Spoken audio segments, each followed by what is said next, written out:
So bàbá yẹn ní àwọn tí wọ́n fọkọ wọn lẹ̀ wọ́n lọ ń fẹ́ ọkọ tó ti níyàwó ńlé wọ́n mọ̀ọ́mọ̀ fọkọ wọn lẹ̀ tó rán fẹ́ lọ fọkọ èèyàn míì kò rí bẹ́ẹ̀ yẹn ṣe rí most àwọn single mother especially àwọn tọkọ ò fìyà jẹ tákàn gbọ́ pé bóyá nǹkan kan tí ò ní ìtumọ̀ kan náà kàn fi fọkọ lẹ̀ yẹn wọ́n fọkọ lẹ̀ nítorí wọ́n fẹ́ lọ fọkọ ọlọ́kọ míì o wọ́n fi ọkọ lẹ̀ tó rán rò pé àwọn ò rí single fẹ́ ni o kò sí ẹnì kankan tó kọ́kọ́ bóyá nítorí pé ó fi ìpọ́ kan ṣìtì àbí nítorí ọkọ fẹ́yàwó lé tó wá kọ́kọ́ yẹn nítorí pé òun náà fẹ́ lọ ṣe orogún bòmí o wọ́n máa ń fọkọ lẹ̀ nítorí pé wọ́n rò pé single wá ń ta tí ó fà wọ́n ni o yóò ti mọ̀ pé orogún náà lòun lọ ṣe ń bòmí kí lé tí ó wà kúrò ń bí ẹ mọ̀ pé pẹ̀lẹ́ kan sàn jù kan lọ pẹ̀lẹ́ kan sàn jù kan lọ ibi tó ti wà tó ṣe pọ́n bọ́ ọ níbẹ̀ o ò lè fi wé ibi tó ti lọ bá yàn so wọ́n lọ nítorí wípé wọ́n fẹ́ lọ fẹ́yàn ọkọ wọ́n lọ nítorí wọ́n fẹ́ lọ fẹ́ single ni lẹ́yìn ọmọ 3 4 ẹlòmíì ṣe bìlífù pọ́ùn sí lè fẹ́ single ìgbà tán bá wá dé ta wọn ì wá ní choice mọ́ because tó o bá ti lọ ò lè padà kò lè dàbí àwọn tán máa ń lọ tọkọ máa ń gbà padà gan wọn ì níyì mọ́ kì í dàbí ìgbà tán ti lọ wọn ilé lẹ́nu ọ̀rọ̀ bíi ti tẹ́lẹ̀ mọ́ bẹ́ẹ̀ ni mo sọ fún yín ìgbà ó sì lọ kó tó padà wá ìmí ilé ti wọlé so kò lè dàbí ṣéèpù yẹn ò lè ṣéèpù tí ilé yẹn ti ní kò lè ní ṣéèpù yẹn mọ́ now bó ṣe lọ yẹn wọ́n lọ látàrí pé wọ́n fẹ́ lọ mọ́ fẹ́ ọkọ èèyàn míì wọ́n lọ nítorí pé wọ́n bìlífù pé àwọn máa rí better offer torí ẹ̀ ni pé people like the like of Madam Mewolaka people cannot be that truthful she said she left her marriage and she regretted bẹ́ẹ̀ àwọn tán kúrò ní marriage wọn tán regret wọn ní sòótọ́ bí ìyá yẹn ṣe sòótọ́ so wọ́n mọ̀ gbé àwọn yòókù mọ́ra ìgbà tán dé ta náà ṣe mọ́ ni ẹ̀ ò mọ́ joyè adùn mú òótọ́ bíi tàwọn ìgbà tán dọ̀hún náà tó mú òótọ́ pé àṣegboro yóò rẹ́rìn ìkan tí ẹ̀ ń sọ recently pé àwọn tí wọ́n máa ń fáwọn married un ibo ni wọ́n ti máa ń rí wọn ná mo ní ṣèwọ́ rò pé married man obìnrin ní lọ́mọ ń bá ṣé bí ìwọ náà ti kúrò lọ́dọ̀ ọkọ ẹ̀ tó ti bọ́ táwọn married wo ló wá bọ́ fún marriage ìwọ kọ́ obìnrin kọ́ ni ó lọ bọ́kùnrin ọkùnrin ni ó wà àwọn ọkùnrin tó sì fẹ́ fẹ́yàwó ń sìn gan ṣàṣà lọkùnrin tó fẹ́ single mother so ìgbà tán bá bọ́ gbòòrò náà tó wá rí i pé single lady míì gan wà tó sì ṣe pérépéré dáadáa tí ò bímọ rí kódà ẹlòmíì ò dókó rí tí ò tí ì lọ́kọ tí ó fẹ́ single widow tí ò tiẹ̀ lọ́kọ mọ́ tí ò sí pé ọkọ kan ó máa bá ọkọ míì tó bá fẹ́ yẹn ṣorogún ìyẹn náà wà ńlẹ̀ single mother ọlọ́mọ kan tó ṣe pé ò má rí rí bóyá kàn gbóyún school ó wà ńlẹ̀ débi pé àwọn táwọn alọ́mọ 3 4 5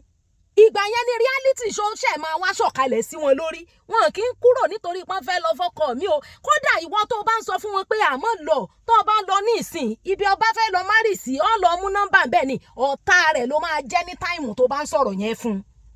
ẹni mi ẹ̀ ló máa jẹ́ ńgbà náà torí òun máa bìlífù pé bọ́n bá ti ń dé ta báyìí wọ́n hàn òun ni òun kàn tó sáré wọlé ọkọ mi láàrin ìṣẹ́jú kan sí kejì ni ńgbọ̀n bá wá dé ta tán kíní yẹn reality yẹn máa wá dé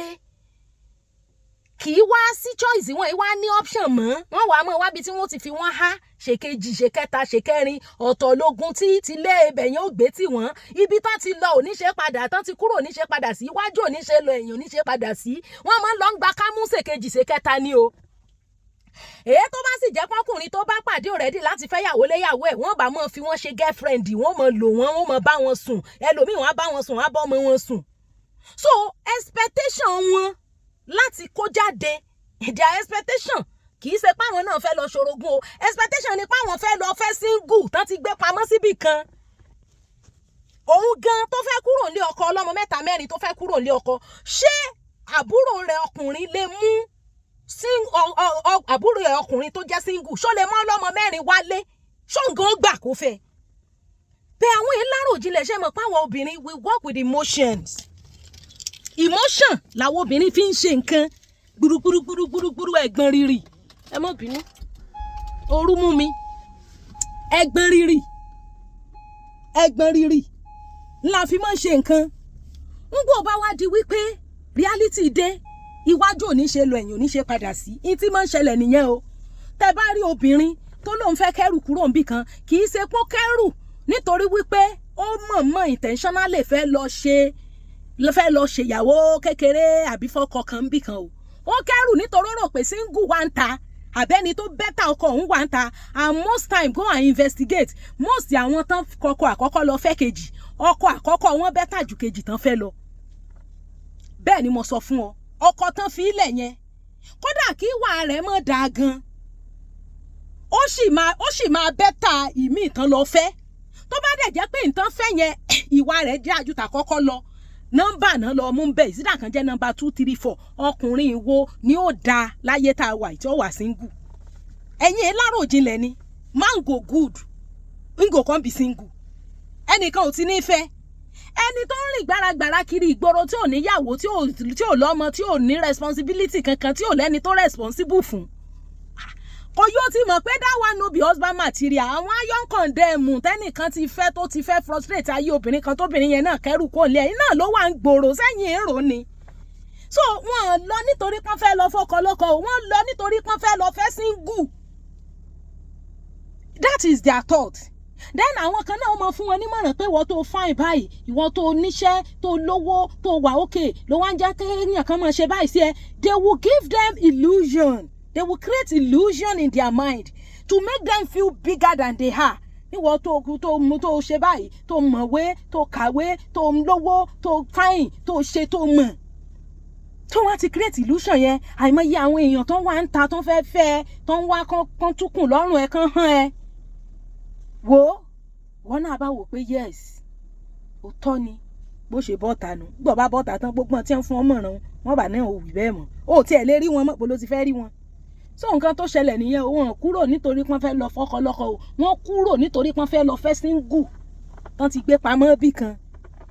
tí ó fọ́ lọ́mọ mẹ́rin tí ó fi bẹ̀rẹ̀ tí ó ṣáwọn gan lè gbà yìí wọ́ tó bímọ 3 4 táàbúrò rí ọkùnrin tí ò níyàwó rí bá mọ́ lọ́mọ 4 wálé sọ́gbà ni ẹ̀yin ẹ̀ láròjinlẹ̀ ẹ̀ débẹ̀ yẹn ni it is well.